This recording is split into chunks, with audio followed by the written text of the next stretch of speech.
Hey, what's up guys? Today I'll be reviewing the Mark II from ZeroBreeze. It's a portable AC unit that I've got right here.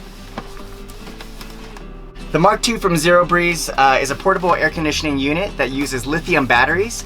The battery right here that is proprietary to ZeroBreeze can be purchased in multiple sets. They are coming out with a new battery that does allow you to charge as well as run the unit simultaneously. But right now, the battery here has a power outlet right here that connects to the unit outlet right here, or I should say the inlet, and this is what powers it. But you can also use the power cord right here that can plug in directly into your van or any power system that you might have, or if you're going to use it at home, you can do it that way as well. This is the cord right here that plugs into the ZeroBreeze. All you have to do is match up the pins that go from the battery into the unit, just like so. You can also screw these in to secure them. They have a pretty good fit, so I just don't do it, but you could if you wanted to. Over here, you'll notice that there's a ducting system here where this comes off right here, and then this attaches these tubes right here. You've got 3 of them. You've got 2 that go in the rear, and then 1 that goes in the front. The front one you can screw in or just choose not to have it at all. I screw it in because it serves a couple purposes that I'll get to a little bit later.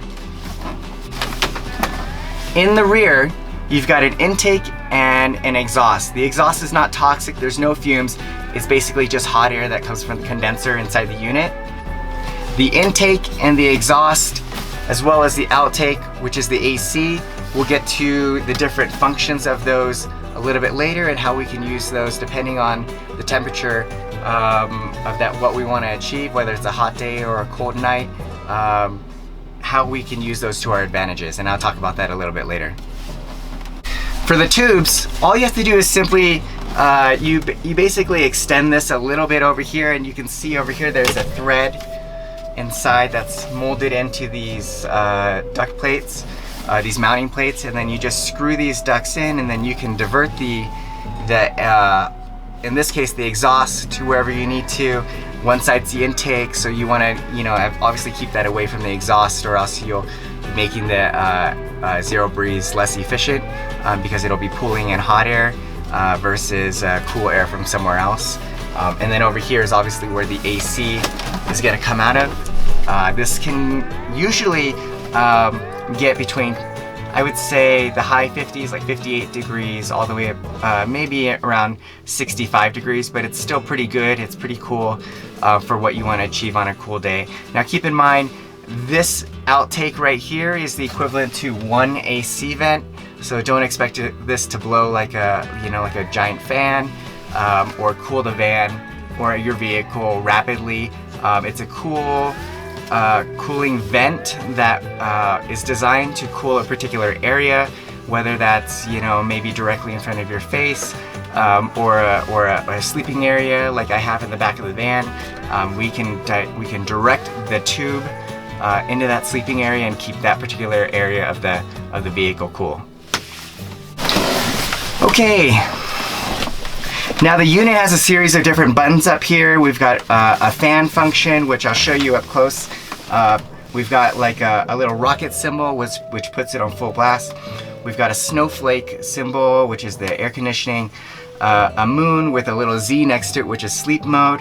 And then you have a little light here that produces a light that you'll be able to see in this ring. And then over here you've got a power button, as well as the fan speeds, which you've got a plus and a minus sign for increasing and decreasing the speed of the air. The first thing you're going to want to do is, after it's plugged in the back, you want to press this power button. And by the way, you've got multiple USB ports right here. It is a lithium battery, so in a sense it is like a battery bank. So if you need to charge your devices like your phone or anything like that, maybe lights, flashlights, or whatever it may have, you can do that through the front over here. Just simply press this. You can hear it beep a couple times. Lights over here, these light up. And then all you have to do is press the power right here. You'll notice that up here is red. As the AC starts to, starts to run, it will start to cool, and then it will turn blue, which will indicate that it'll be blowing cool air. Now in here, you'll see there's a little temperature gauge, a thermometer, which shows the output of the temperature that's coming out of here, and it'll slowly decrease as the fan continues to blow, and then you can increase right here, and then it will begin to spool up before it starts to put out a good amount of airflow. But it's cool. Right now it's reading 65 Fahrenheit, and it will start to decrease slowly. As you can see, probably it's at 64, and if we're lucky, it's at 63 now, and it will hopefully get into the 50s. Now that's if we're trying to cool the van, right? So right now it's blowing cool air. It's gonna help circulate some fresh air in here. You can feel over here the intake and the exhaust. We're feeling a little bit of hot air. As the fan starts to run more, we're gonna feel that it's gonna get even hotter. I did a temperature check on it. I think we got a little bit over 100 degrees on it.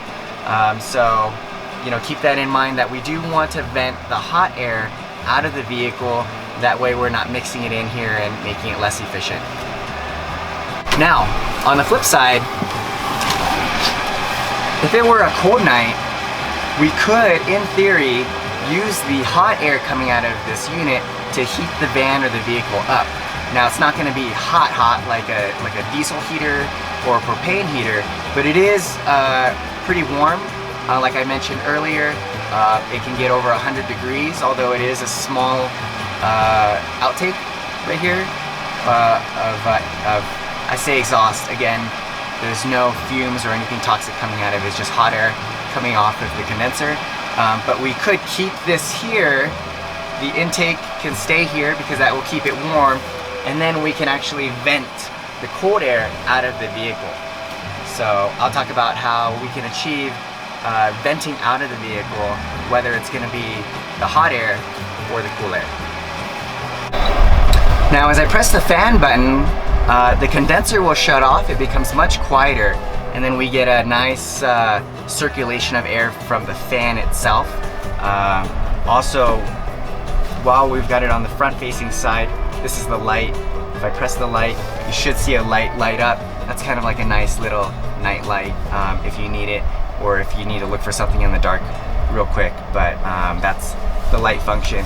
And if you have this this mounting bracket uninstalled, then obviously you'll have more light because the light ring is being hidden just a little bit, as you can kind of see from this bracket right here.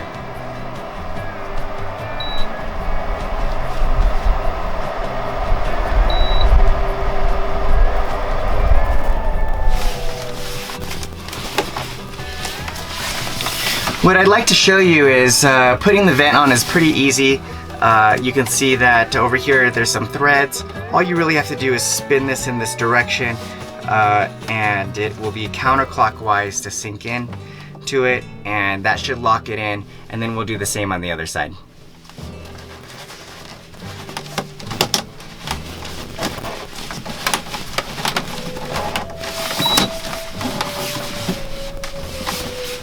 One easy way to put these vents on, because the unit is kind of heavy, if you don't have a stand or a floor, to put this on, is you can just easily disconnect this vent here by pressing on this button.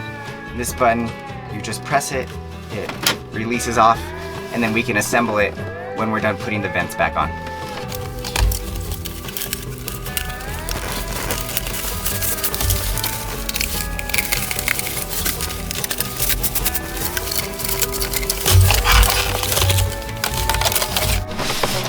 Okay, we've got the vents on right here. These are the tubes that came with it.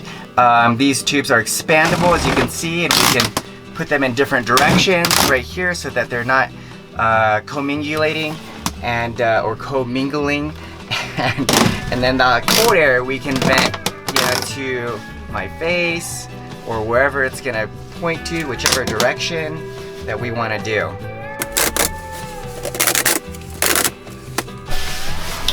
Okay, one thing that I want to show you is, well, some people may not have the means of venting the exhaust or the cold air out of their vehicle or maybe a tent.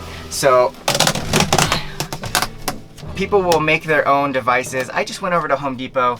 I purchased a 4-inch, I guess some sort of like a duct adapter. I'll have to modify this a little bit, but just to give you an idea of what I'm gonna do, I'll go ahead and put this duct adapter on here. It just fits in snug, like so. You can see it stands on like that. Now what I have is a flange area, and I can go ahead and cut this excess part here and then put on some double-sided tape or whatever means that I have or that I come up with to direct it out. But I have, you know, windows here in the van, a screen that I can double-side tape this over here and have it stick in like that. And that is where either the cold air, if I'm gonna do, you know, try to achieve a heater, you know, at night, or the hot air, the exhaust, you know, to direct out of the window if I'm trying to achieve, you know, a cooler environment temperature. So that's basically what I would do. If you can see it, looks like that. Cut this ring off, put some double-sided tape, then I can mount this to wherever I need to, and then whenever I want to use the ZeroBreeze Mark II, I'll just go ahead and connect the duct to it, and everything that I don't want will be out of the vehicle. Really quick, one more thing that I want to talk to you about is that the ZeroBreeze is pretty efficient. What I would say is that I have not had a problem with condensation building up inside the ZeroBreeze, although they did design a drainage right here. You can see at the bottom there's a little a male kind of connection. They give you this tube. This tube you can connect, actually it's this side. The rubber side goes there and it fits like so. And you know, should you be running this, you know, for I think their runtime is 3 to 5 hours on night mode. I've run the fan up to 6 hours before killing the battery. But you can just run this tube into like a water bottle or outside your vehicle or outside your tent, and then the condensation or, you know, the water that may accumulate can drain out of here, and that way it doesn't create a puddle or any, you know, wet area that you don't want it to be in. Like I said, I have not had that, and I've run it for 6 hours and have not seen that issue, but it's there if you need it. And I guess that really just depends on what part of the country that you're in, what your environment is.